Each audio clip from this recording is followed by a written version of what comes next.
ज़िला डोडा के बदरवा के जाय वैली इलाके में जुमरात और जुमा की दरमियानी शब एक फायरिंग के वाक़े में आरिफ हुसैन की मौत हो गई, जिसके बाद इलाके में तशवीश की लहर दौड़ गई। आरिफ हुसैन पर इल्ज़ाम है कि वो जानवरों को एक जगह से दूसरी जगह मुंतकिल कर रहा था, जिसके बाद पुलिस ने उन्हें रोका, हाथापाई हुई, गोली चली और आरिफ हुसैन शदीद ज़ख्मी हो गया, जिसके बाद उसे अस्पताल मुंतकिल किया गया, लेकिन वो जानबर ना हो सका।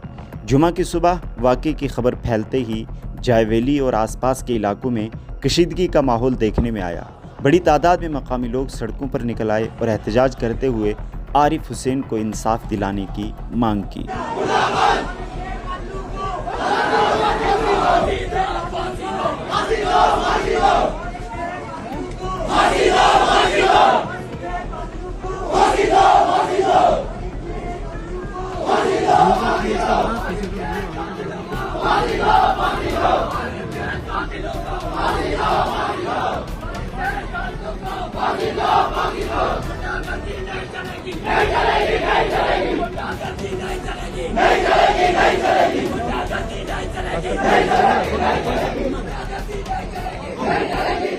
इधर इंतज़ामिया ने एहतियाती इक़दाम के तौर पर इलाके में इजाफी सिक्योरिटी फोर्सेस तैनात कर दी हैं, जबकि अमन व अमान बरकरार रखने के लिए इंटरनेट खिदमात भी आर्जी तौर पर मुअत्तल कर दी गई हैं।